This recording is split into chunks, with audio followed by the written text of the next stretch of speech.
I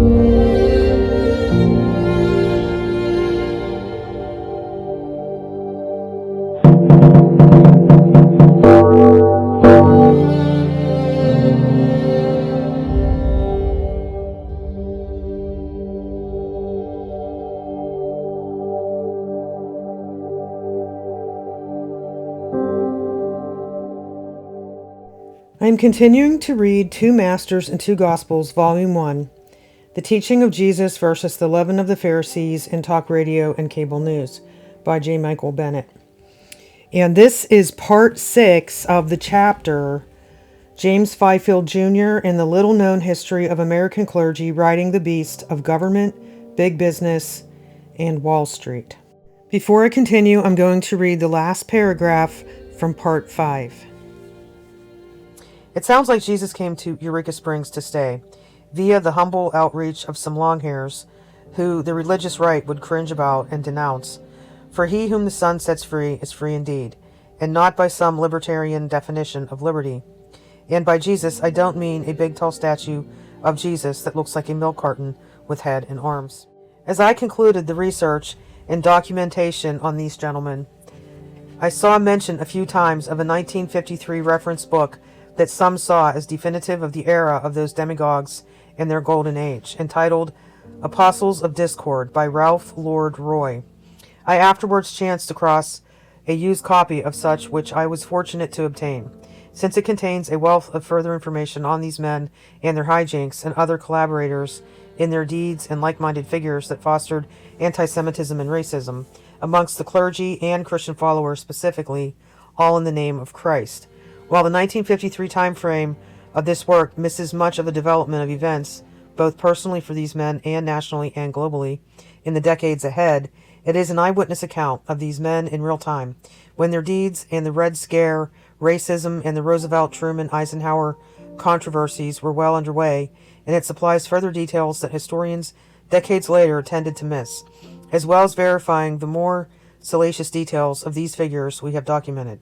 Regarding its author, a 2002 article in the Hartford Courant newspaper about his fourth retirement from pastoring notes that he has picketed with Martin Luther King Jr., been arrested during the Civil Rights Movement, written a nationally best-selling book, and traveled across the globe.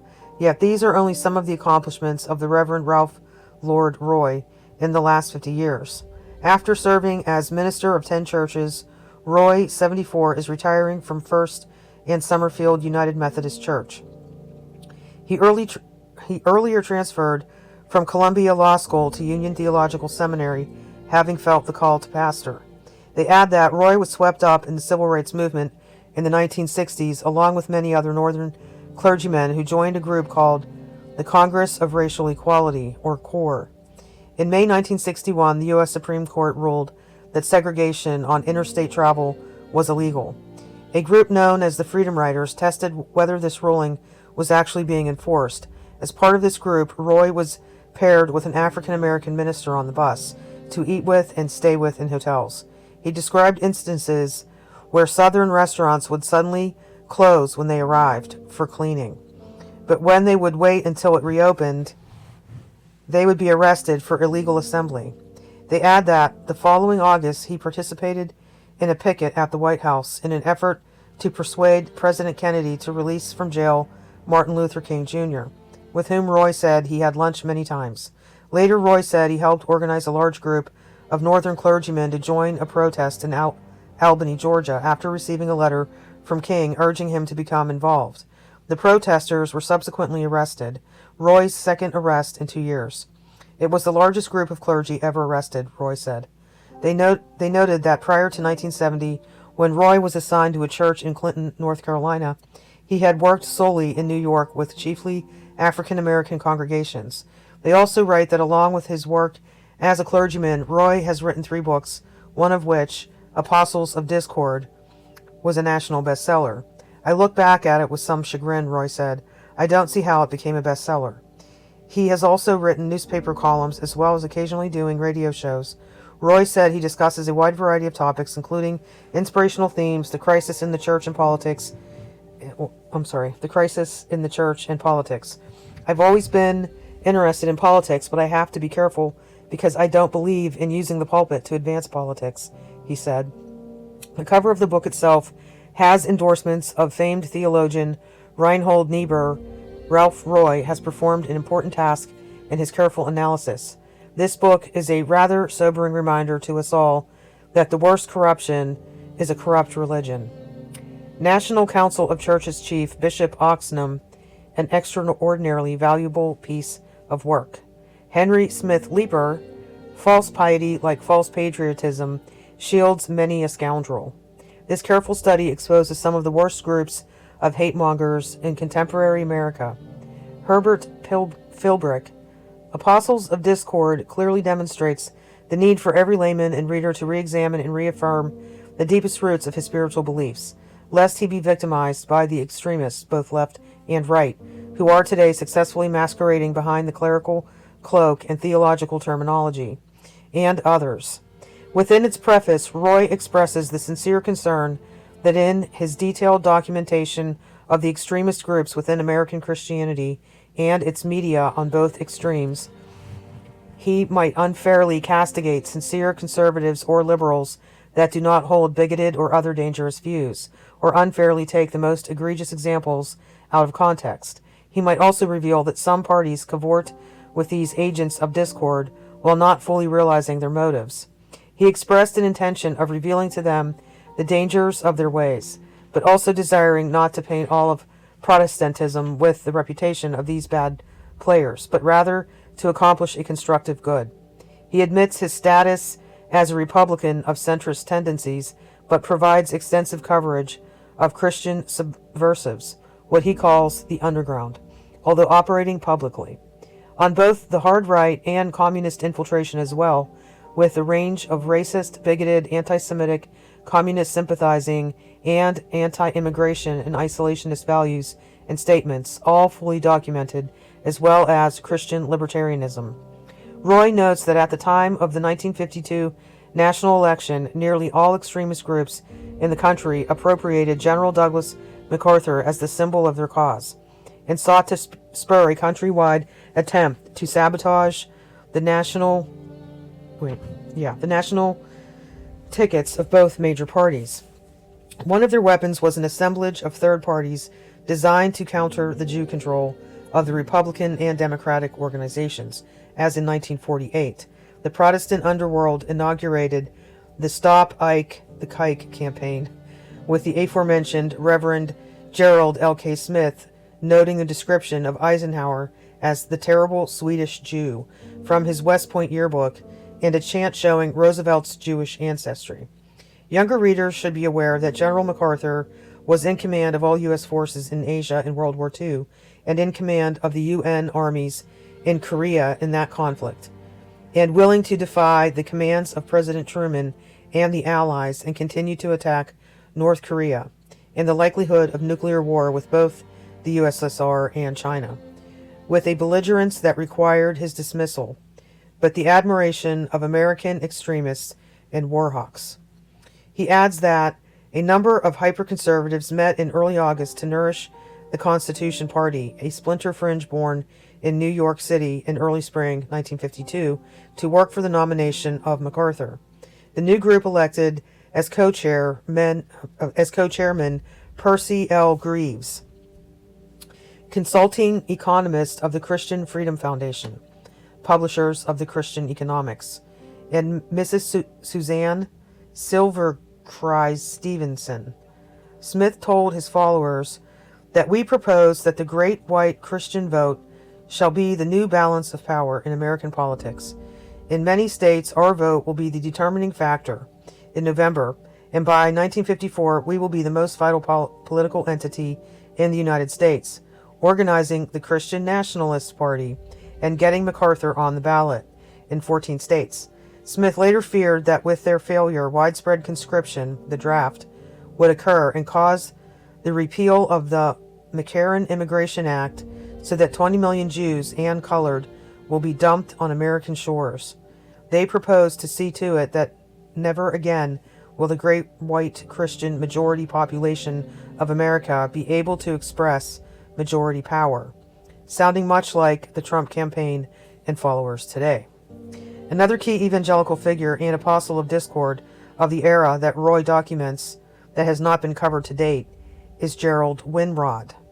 Importantly, they note that Winrod launched the Defender magazine in April 1926 with circulation of 40,000. By 1934, circulation of 40,000 by 1934 and 100,000 by 1937, and with its low cost, 50 cents to $1 a year, helped spread its message among lower economic groups. He adds that Winrod has never held a pastorate, with his secretary noting that the entire United States and Canada are his congregation. As Winrod reported that a rapidly developing cooperation of Catholics and Jews is gaining control of the American government. Winrod cited the Protocols of the Learned Elders of Zion forgery and went to Germany in 1934 at the invitation of a Nazi propagandist to study social, political, moral, economic, and prophetic trends and meet the pro-Nazi church. He returned to the U.S. and destroyed his critical works about Hitler and began to praise the Nazi regime and deny persecution of Jews there. He then became involved with pro-Nazis, including Elizabeth Dilling, Robert Edward Edmondson, and E.N. Sanctuary, who were all put on trial for sedition later. And he also sought allies amongst the American clergy. In 1938, he ran for the Senate in Kansas with the platform of states' rights, private enterprise, Americanism, and isolationism, saying, "Let's keep Christian America Christian." In his divorce trial, with his wife alleged under oath that he expected to be a nominal head of the country when the revolution came, and that he wanted to take me to a secret hideout so I could be protected when the government should close in on him. As every evening at home by the radio, the children were taught that everything Hitler did was right, and that everything England and France did was wrong, and he began to organize a series of prayer and prophecy conferences in 1940 featuring other nationally known apostles of bigotry. I wouldn't be surprised. I know that, I know that this guy is connected with William Branham, so I can't remember right now exactly how, but with the Defender continuing to spout the pro-Hitler line, Winrod became known as the Jayhawk Nazi, as a Kansan, and was indicted 3 times for sedition, in 1942, 1943, and 1944, the latter with 29 other Nazi sympathizers cooperating with members of the Nazi Party, but was set free from prosecution when the judge died. By 1950, he claimed more than 250,000 people read his monthly magazine, then in its 25th year of publication, and built a publishing business with money raised from fundraising letters sent to his dear Christian friends. By 1950, his business was bringing in more than $250,000 annually in 1950 dollars. Most importantly, he was enriched by advertisements by Christian publishing houses in his racist anti-Semitic magazine, such as the famous publisher Zondervan of Grand Rapids. Who cares about morals when there's a big market to reach there, right? Don't be surprised. Look at the overwhelming bulk of pious Christians who put Donald Trump into office to fatten their 401ks. Regarding Gerald L.K. Smith, Roy also confirms that in 1933 he left his Shreveport pastorate to join the Silver Shirt Stormtroopers of William Dudley Pelley, who in turn introduced Smith to the racist nationalist fringe. He adds that before World War II, he, Pelley, flooded the United States with seas of anti-democratic and anti-Semitic literature. He notes how this son of a Methodist minister gained national attention when American Magazine printed 7 Minutes in Eternity, an account of how Pelley's spirit supposedly left his physical body and soared to other worlds to converse with the dead. Interestingly, Pelley moved to Asheville, North Carolina, to open Galahad College for the study and advancement of Christian economics. On January 31st, 1933, the day Hitler officially took over Germany, Pelley dramatically organized his Silver Shirts, sometimes called the Christian American Patriots, a group that one time claimed more than 2 million members. Also, in 1936, under the slogan, "For Christ and the Constitution," Pelley established the Christian Party and nominated himself for president with the platform, "I promise to defranchise the Jew by constitutional amendment, to make it impossible for a Jew to own property in the United States, to limit Jews in the professions, trades, and sciences by license according to their quotas of representation in the population." Pelley was jailed for sedition in 1942, finally being paroled in 1950, and Roy writes at that time that today he bombards ministers with cultist propaganda published by his Soulcraft Press, Incorporated, in Noblesville, Indiana. He writes that when Pelley's power grab failed, Smith switched over to Huey Long, and after his death to Father Charles Coughlin, pre-war leader of the Christian Front to Eradicate Jews, by 1937, Winrod made Smith famous to the readers of Defender magazine, as Smith wanted to frighten the middle and lower strata into the extreme rightist camp, as Hitler had done in Germany, and Donald Trump did in 2016, along with the statistical group he bragged about on television, the poorly educated.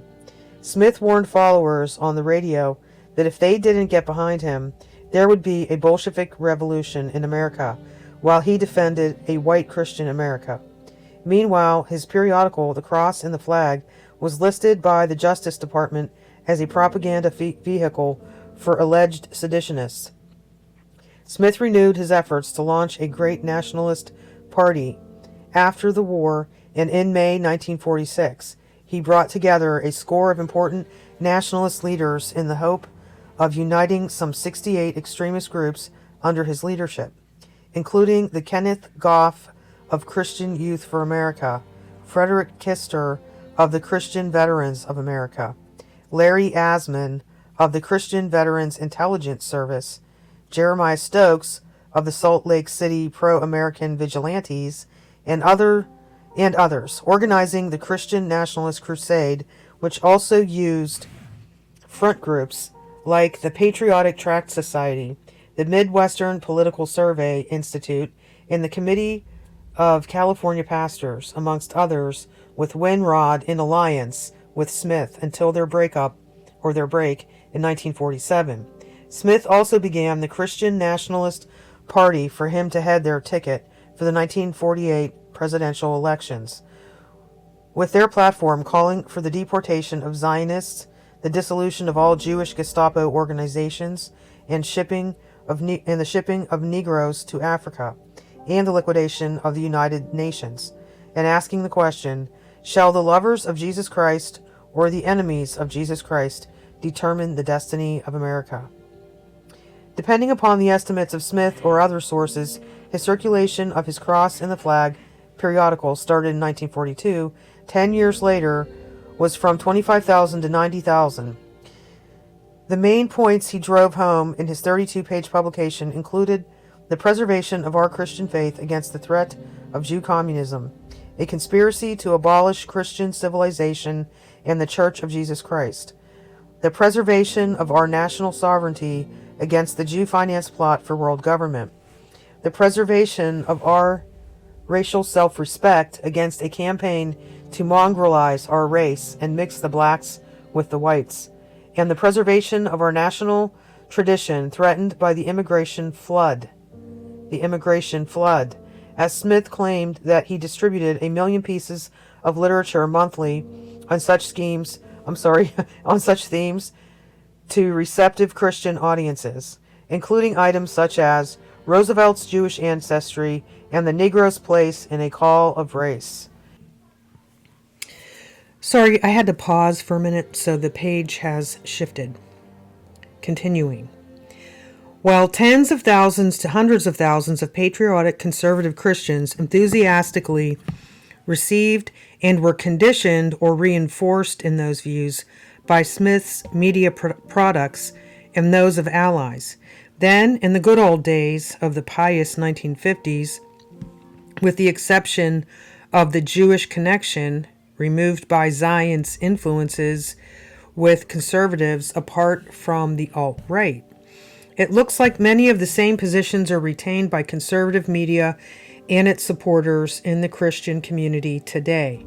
Sounding like today's conservative Christian media, particularly what lands in my email in-basket. As one example, in 1947, Smith warned in his Nationalist News Bulletin another anecdotal tale, short on verification but long on innuendo and demagoguery, that reports coming out of Atlanta indicate a complete breakdown in law and order.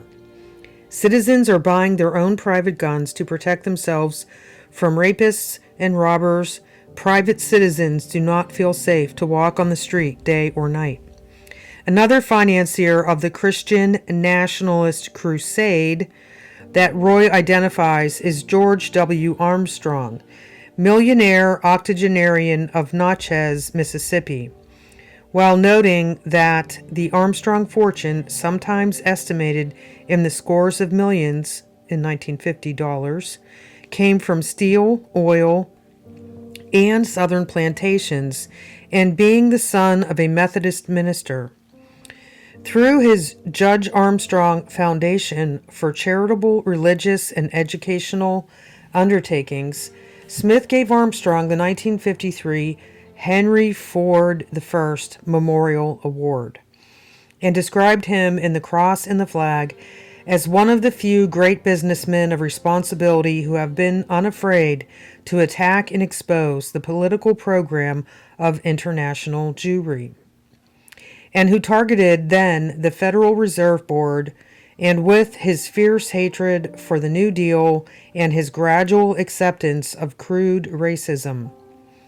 In recent years, groups of similar perspectives marched or goose-stepped through Charlottesville, VA, with torches and brandishing swastikas and weapons and chanting, "The Jews will not replace us." And they were able to incite violence and kill a young woman, counter-protester, in being described by the president as part of the good folks on both sides, with the full endorsement and defense of the bulk of American evangelicals. Another influential figure was Southern Methodist University SMU professor and Baptist John O. Beatty, whose book, The Iron Curtain Over America, was described as the most extensive piece of anti-Semitic literature in the history of America's racist movement. Quoting from the libertarian periodical The Free Man and similar sources, even the famed Hollywood gossip columnist Hedda Hopper, with a readership of 35 million, called the book the most revealing and frightening book that's to come to my desk in ages. Roy also documents senior Christian leaders of various denominations who sent the book en masse to their clergy underlings, one warning them of the anti-Christian and the anti-American conspiracy in our beloved country, and imploring them to pass on the book and its contents to their flock and acquaintances. And telling them that a Christian patriot has paid for these books. Roy disclosed that the Christian patriot who footed the bill turned out to be J. Russell McGuire of Greenwich, Connecticut, who has amassed millions from oil and manufacturing, Thompson submachine guns, electrical equipment, etc. It should be noted that the clergyman who had sent out the aforementioned endorsements to Episcopal clergymen and chaplains nationwide on the stationery of the Military Order of Foreign Wars of the United States, of which he is chaplain, later apologized to recipients of the book, saying that, "I was persuaded to do this, although I had not previously read the book, having been told that it dealt with the threat of communism, and admitted that I now find that I was misled, and that the book attempts to engender religious hostility, for which he apologized." It is commendable that he bravely extended his apology, possibly to save his damaged reputation, but how could such a senior Christian leader be so naive and reckless as to endorse a book he never read, given his enormous spiritual influence? Sigh. Here. Well, into the 21st century, it seems like some things never change. Yeah, ain't that the truth? Roy also has a section on another prominent national prophet of discord with a national Christian media footprint, Carl McIntyre, president of the International Council of Christian Churches and editor of the Weekly Christian Beacon, and author of profoundly influential books such as 20th Century Reformation as well as Modern Tower of Babel, and a member of the Independent Board of Presbyterian Foreign Missions and other Presbyterian leadership positions. He was part of a fundamentalist branch of the Calvinist Presbyterian leadership, along with the prominent Princeton Presbyterian professor J. Geshem Macon, who left to found the fundamentalist Westminster Seminary. They founded their own rogue mission board to select fundamentalist missionaries, until the Presbyterian Church USA told them to stop their rebellion, leading to a resistance and a clerical trial, convicting McIntyre specifically on acts in contravention of church government and violation of ordination vows, leading to his expulsion and that of others. Macon then founded the Orthodox Presbyterian Church, and eventually McIntyre split off again to form his own Bible Presbyterian Church and Faith Theological Seminary. McIntyre would later found the American Council of Christian Churches with support from senior Christian leaders such as the religious survey editor of the Sunday School Times and Dr. William Houghton, president of the Moody Bible Institute in Chicago. Roy also reiterates our earlier data that Francis Schaeffer, who many view as the most important and influential Christian philosopher of the religious right of the 20th century and beyond, was a fellow traveler with McIntyre in these views, and in some ways a protege whom McIntyre described as a brilliant and consecrated young man, and who was the first graduate of McIntyre's Faith Theological Seminary. Although McIntyre and Schaeffer fell on the opposing sides of later denominational split, again in the late 1950s. Another author of the period who pushed a pro-business message to clergy very effectively, as well as warning of a socialist revolution and warning that famous clergy such as Reinhold Niebuhr and E. Stanley Jones, who sought the well-being of the underclasses, were part of it, was John T. Flynn, whose book The Road Ahead by early 1953 sold almost 1 million copies, of which over 725,000 were distributed through the Committee for Constitutional Government, who considered this economic treatise the greatest book of our time. Roy adds that in 1941, the committee was reorganized and chartered as an educational nonprofit. Oh, what's this word? Eleemosynary Corporation. I want to look that up, but I'm just going to keep reading because I have never seen that word in my entire life. Eleemosynary Corporation. To uphold constitutional government and the system of free enterprise that prides itself on maintaining one of the most extensive lists of Protestant ministers in the country, with its chairman including the publisher of the Gannett newspaper chain, now the largest U.S. newspaper publisher, including the national newspaper USA Today, and Norman Vincent Peale. I'm sorry, I'm just going to pause. Norman Vincent Peale, our president's favorite pastor, the 33rd degree Freemason, Mr. Positive Thinking, Norman Vincent Peale. Roy also notes that Peale, who many have seen in days past as America's pastor and rival for that position with Billy Graham, as well as author of the societally significant The Power of Positive Thinking in 1952, exploited his ministerial position to disperse extreme political and economic theories, adding that in 1944, for instance, he boosted through mailings to Catholics and Protestants a book called For Americans Only, which tried to establish parallels between Franklin Roosevelt and Adolf Hitler, and which called his presidency a dictatorship, and said that the New Deal had harmed churches because high taxes to help the out of work and destitute cut church revenue. Peale told Protestant ministers that For Americans Only is a stirring, factual, and enlightening discussion of the dangerous trends toward collectivism in the United States, and recommended the Committee for Constitutional Government send it to their 62,000 Protestant members on their list for a price of $15,000. Another colleague typical of the era was Wisconsin Power and Light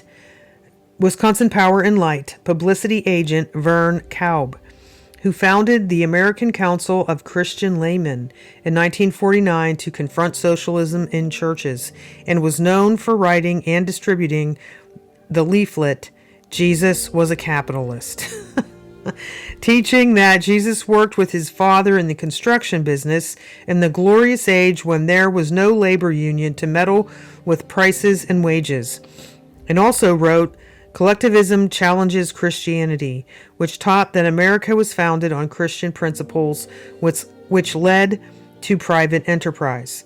He also taught that a long list of famous subversive church leaders that are part of the God-hating un-American organizations include famous missionary and author E. Stanley Jones and others.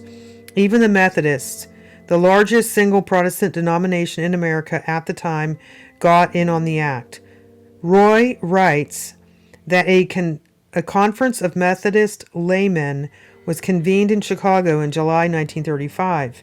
Its leaders, including many prominent bankers, contended that ministers should preach the gospel and leave social, political, and economic problems to those who understood them. That can be either good or bad advice, depending upon the situation. Rembert Gilman Smith wrote Methodist Reds in 1936, being distributed amongst groups of the American Legion and Daughters of the Revolution, as well as bishops and ministers, and who recommended that every parish appoint a vigilante committee to discover any literature or influences apt to undermine the loyalty of our children and youth to the Constitution, to warn the Church of them, and to propose prompt measures of resistance. Another Methodist pastor-publisher, Blake Craft of Georgia, was disturbed by the Methodist affirmation of universal brotherhood, addressing it in his work, The Preservation of the Integrity of the Races, promoting white supremacy in saying that God designed it. I do not believe that God in his creative processes happened to smear a little black by mistake on some primitive man from which sprang the Negro man, and warned that mongrelization would mean the destruction of a cherished race history. Roy devoted an entire chapter to the topic, God and the Libertarians. He writes that a network of powerful religio-economic forces hopes to identify the same religious faith with materialistic libertarianism, a kind of economic royalism dedicated to the extreme view that no positive governmental action of any kind is justified.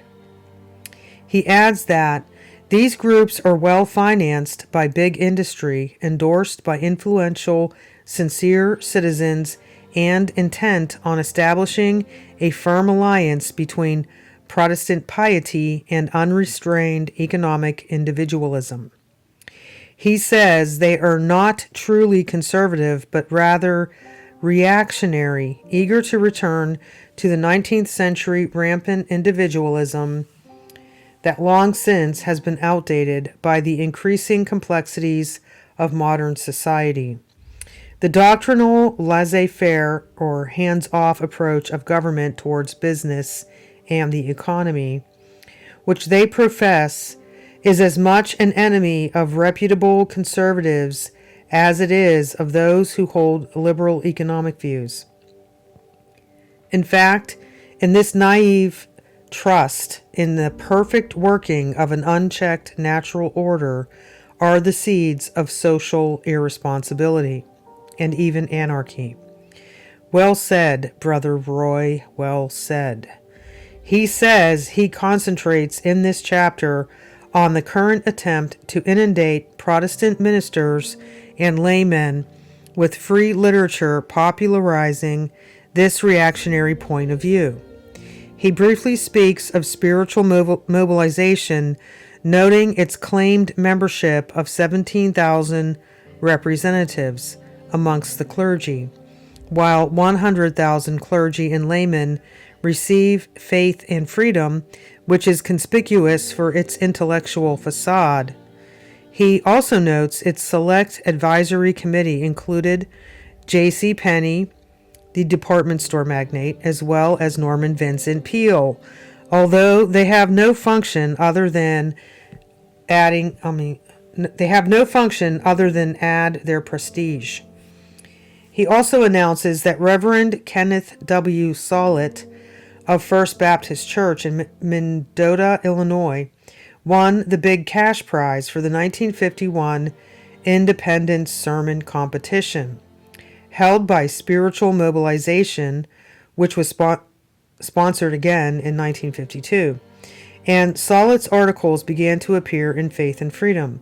He also notes that from 1937 to 1942, Spiritual Mobilization was receiving a substantial sum from Fifield's own wealthy First Congregational Church, receiving gifts of up to $12,500 from corporations by the 1950s. And such contributors as Pew of Sunoco and the presidents of Gulf Oil, Chrysler, National Steel, Republic Steel, and others also conducting fundraising for its budget. Roy writes that spiritual mobilization's rank and file have been depicted as Protestant priests of Mammon, benefactors of the rich and powerful, and allies of groups and individuals that nestle on the fascist fringe. He notes that Spiritual Mobilization launched Truth in Action, a bi-monthly sent free to 100,000 clergymen and designed as a forum for high-level controversy. It tends to dismiss the most serious charges against it as communist-inspired. He adds that in February 1952, theologian Reinhold Niebuhr spoke out against Spiritual Mobilization's political program, which he called identical with that of the National Association of Manufacturers, to which it adds merely a prayer and religious unction. In response, Edmund A. Opitz, or Optiz, a Unitarian clergyman and regional conference director for Spiritual Mobilization, engaged Niebuhr in a brief duel in the columns of The Reporter, bi-weekly journal of liberal political opinion. First contended Opitz. I don't know what this is. Opitz or Optiz. It's spelled both different ways. Let's keep reading. First contended Opitz, "We have no political program." Opitz will be discussed in further detail in his intriguing role with these characters in the following chapter. We have already mentioned the disclosure by Jewish agencies concerning Reverend Fifield's anti-Semitic comments. Roy further states that author Carey McWilliams wrote in The Nation in 1948 and accused Fifield of using his pulpit to promote prejudice against minorities in the Los Angeles area, citing Fifield's statements of being against the efforts of minorities to push in where they are not wanted. We do not intend to turn the town over to Jews, Mexicans, and Negroes. And he alleges that Fifield had expressed approvals of restrictive covenants and other forms of segregation, while opposing fair employment legislation, the Genocide Pact, and the Universal Declaration of Human Rights.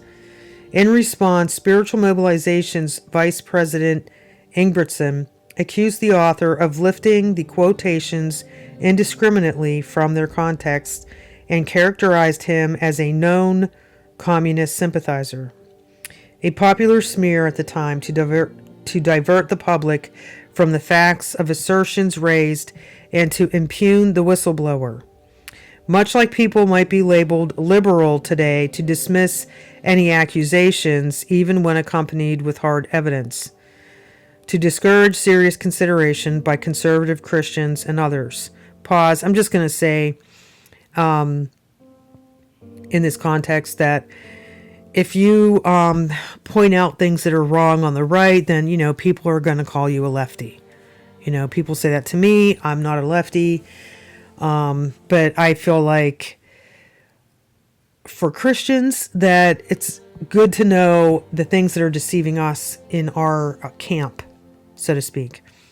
We already know about liberal stuff and all that. Anyway, I'll keep reading. Sorry. Even when accompanied with hard evidence. Okay, to discourage serious consideration by conservative Christians and others. We all have seen in life how it is common how the well-to-do, including ambitious wannabes who cavort with them, behind the walls of their gated communities, have a condescending and contemptuous view of whoever they view as underclasses, not just the poor in general, and many working class, but others they automatically assume to be either leeches on the economy and or just of low class, peasant, tastes, and vulgar lifestyles, merely breeding and consuming with their simple ways. Of this caste, they usually include immigrants and other minority religions and ethnicities, and particularly the African American community.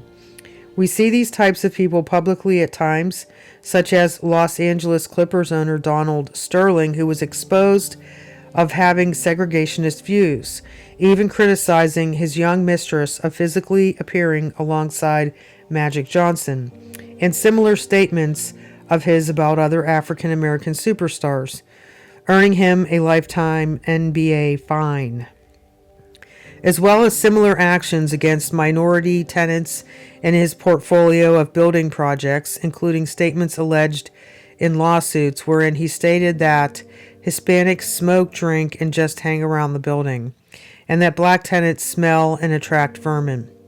Of course, the best recent example is our current president, with a record of historical government rulings against the racist practices and policies of the rental properties owned and operated by he and his father, and his campaign and presidency statements against rapist and murderer Mexicans, people from shithole countries, sorry, I said the word, and many other examples. And this was written, I think, in 2019. It was published, I think, in 2020. Anyway, similarly, Roy notes that in December 1952, Rabbi Julius Nodal of Temple Beth Israel in Portland, Oregon, expressed his opposition to Fifield and his cohorts in reflecting the fears of many Jews and Negroes, asserting that their spirit is antithetical to religion. There is nothing spiritual about them. Thousands of gullible followers are deriving sadistic pleasure at having their pet prejudices repeated and a few vested interests capitalized, followed by evidence of instances of Fifield's antagonism toward minority races and religions. Roy quotes Fifield's statements of his program for America. First, we must see to it that no more socialistic laws are passed. We must stop the granting of special privileges to any group. Our second step is to get rid of the socialistic laws we now have. This requires that we take away special privileges from groups who now have them, and notes that the socialistic laws that Fifield once repealed include laws, national or statewide, providing for Social Security, a minimum wage, old age pensions, veterans benefits, in fact, welfare legislation of any kind, and he also opposes effective international cooperation and sees the social gospel as a key scapegoat. Roy also notes that Fifield gave enthusiastic endorsement to the red-baiting crusades of Senator Joe McCarthy. Okay, I'm going to pause again. I remember, I don't know what year it was. I think Obama was president. I was reading a book by Ann Coulter. Was that her name? And she was talking about Joe McCarthy, how he was right about everything. And I was totally, believing in all that. And then later on, like in the last few years, because that was probably like 20 years ago, I started learning more about anti-communism, and that always sounded so good to me. Anybody who talked about anti-communism or anti-socialism, I thought they were on my side. Because that's really bad, right? And I started to learn more about the fact that, like in an extreme example, Adolf Hitler was anti-communist. And a lot of the Cold War organizations and things that were against communism were literally loaded with fascists and Nazis and stuff. So you can't always go by that someone is saying something that sounds like they're against what you're against doesn't mean they're good or biblical or Christian or godly or anything. So, unpause. Where were we? Joe McCarthy. Okay. The red baiting crusades of Senator Joe McCarthy, who I have heard that he was funded by or helped by some, Nazi sympathizers or Nazis. Anyway, he concludes by saying that spiritual mobilization claims that it has had a marked influence upon the economic and political thinking of clergymen in the United States. In 1949, Fifield conducted a survey which allegedly proved that 64.2% of Protestant ministers were opposed to New Deal philosophy and other types of collectivism. This he contrasted with sentiment in 1934, when, according to Fifield, 82.4% of the ministers were for the New Deal or some other impractical idealism. While based on a recent early 50s poll of 2,000 pastors by Faith and Freedom, they allege that more ministers are interested and active for our ideals today than at any time since we started, with 65% alarmed at big government. Roy also briefly writes about another similar group we have covered, Howard Kirshner and his Christian Economics publication. Roy claims that more than 175,000 Protestant clergymen in the United States and a growing list of laymen regularly receive Christian economics free of charge, and they also provide, free of charge, speakers or radio discs for use by churches, radio stations, youth groups, and other organizations interested in promoting the views of the Christian Freedom Foundation.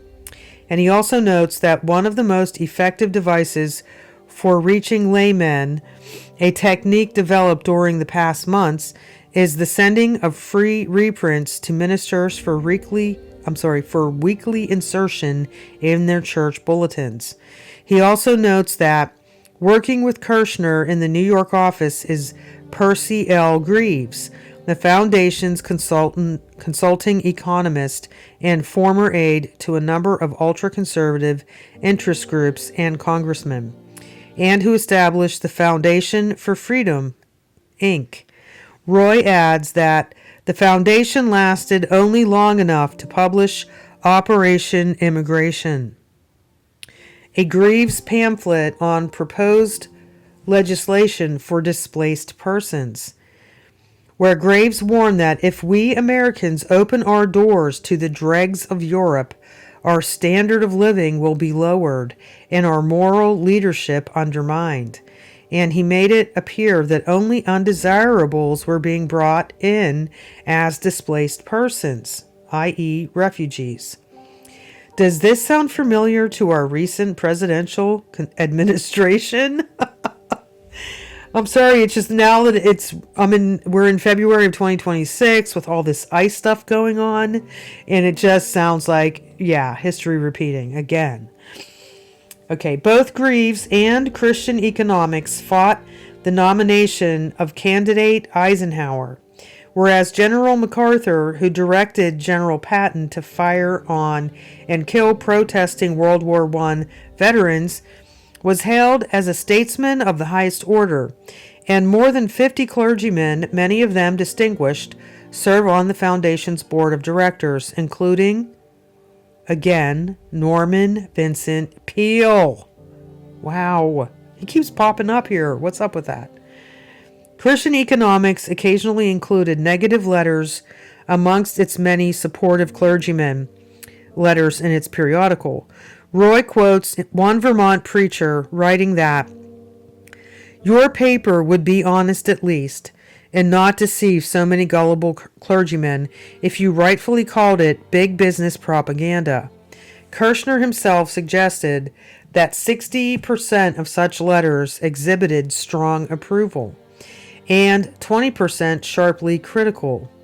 Peale himself wrote in the letters to the editor that, "I read Christian Economics with great interest and consider it the soundest and best paper of its kind." Roy asserts that their definition of socialism was welfare legislation of any kind, and breaks 2 of the 10 commandments by forcibly taking the wealth of the more enterprising citizens for distribution to others. Wow.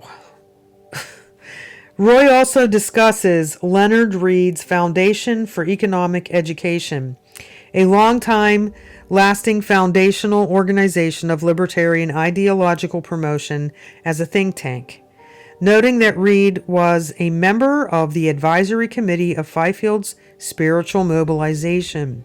He notes that the Foundation, FEE, does not seek a mass audience, with a small mailing list of 25,000, along with volume purchases by companies and individuals, and with donations from companies like B.F. Goodrich, Chrysler, DuPont, General Motors, U.S. Steel, the Volcker Fund, and the like, and reaches the clergy through its own columns within the pages of Faith and Freedom and Christian Economics. And he quotes the religious spokesman of the Foundation as saying that each of its senior staff is an active church member. Whoop-de-doo. He writes that FEE believes that government is the enemy of the people and that state administrators are a professional criminal class. Roy writes that they believe that God's law is the same as natural law, which is the same as laissez-faireism, and that to let natural law take its course is to do the will of God. Whenever man interferes with natural law through economic regulation, he is fighting against God. Wow! I'm sorry, that was me. Laissez-faire capitalism arises directly from the Christian faith. That was a quote. I would assert, and have asserted, that this view is no different than the atheistic, Darwinistic survival of the fittest, and is no sign of civilization whose quality is marked by how well it values and cares for its weakest. He says that they claim that there is no middle ground between libertarianism and communism, with the former exhibiting no public offices, no public highways, and no public schools, or otherwise being guilty of aiding godless materialist communism. Another way that Roy asserts the buying of clergy through its senior leaders was the founding of the National Council of Churches in 1950, with Presbyterian and Sunoco founder J. Howard Pugh as the chairman of its sponsoring committee, including Harvey Firestone, heads of General Mills, DuPont, Standard Oil, General Foods, and Charles Wilson of General Electric. Pugh was reportedly treated like royalty at the inaugural convention and escorted to the platform, where he denounced the destruction of Christian liberty, which he associated with economic laissez-faire, and exhorted his hearers to make the church a bulwark of freedom, as defined in the Libertarian Credo, and mentioned the role which he and his colleagues proposed to play in formulating policy in areas in which they had special competence and interest. Roy notes that the Federal Council of Churches had resisted alliances with big business and other special interest groups for a generation. But for the National Council of Churches, Pugh became its fundraiser. First, in beginning to secure an additional $600,000 to support it, as the oil magnate began to define the functions of his layman's group, including the review rights to the senior clergy group's pronouncements and publications.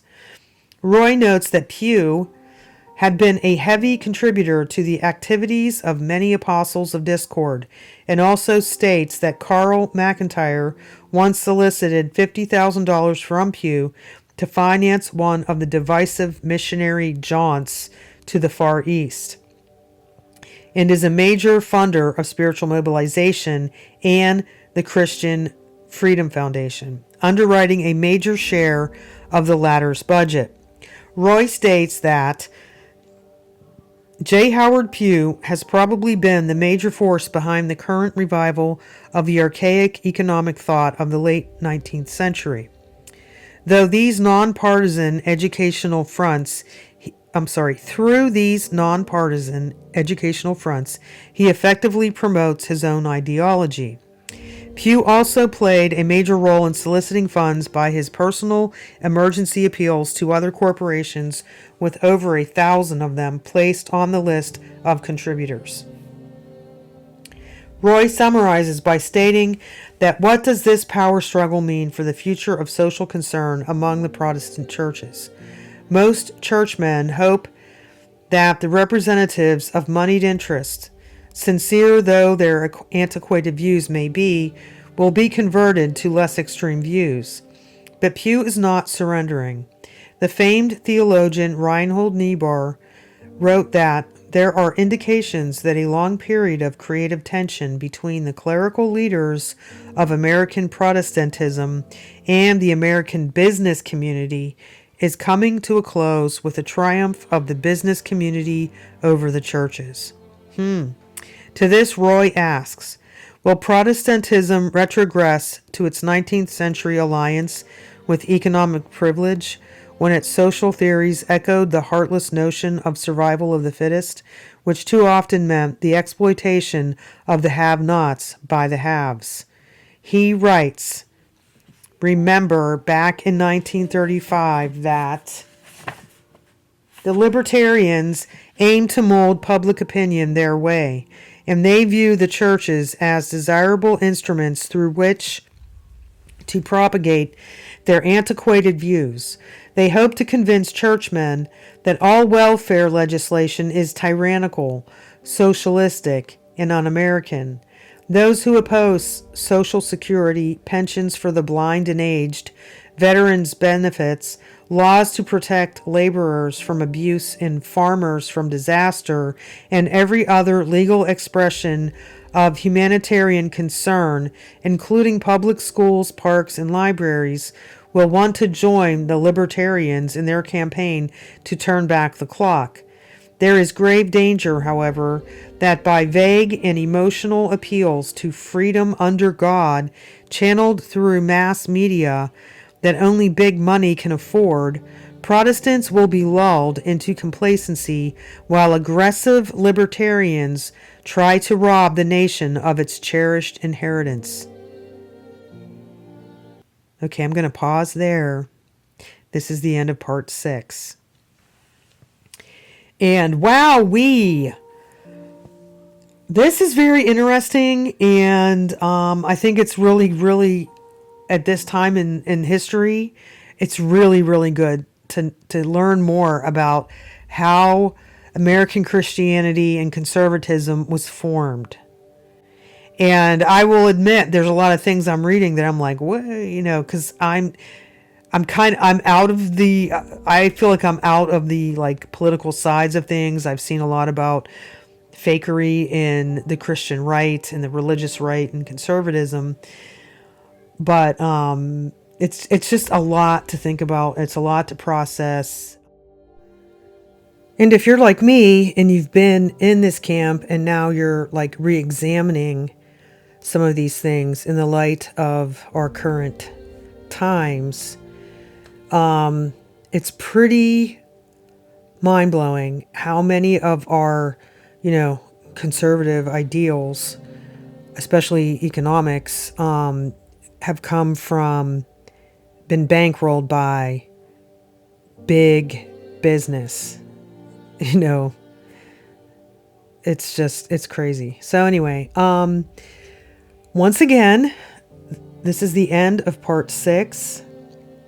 And I really do appreciate anyone who's still hanging around listening, because when I read things like this in parts, the viewership goes down for each part, and that's okay. It's okay. I don't mind. Like if there's not a famous face on the thumbnail, it's, a little bit less, and longer readings do, people drop out, and that's fine. But I am determined to get to the end of this chapter, and I do feel like it's good to know, if you just come away with like a basic understanding, that a lot of the, Christian right, religious right, and whatever, who's behind it? Is it Jesus, or is it a bunch of rich guys? So thank you for watching or listening.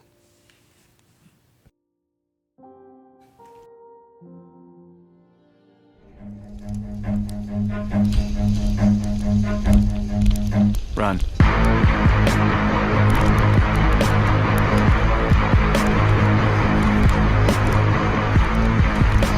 There's just one name that can keep you out of hell, and it's the name of Jesus. The name of Jesus. The name of Jesus.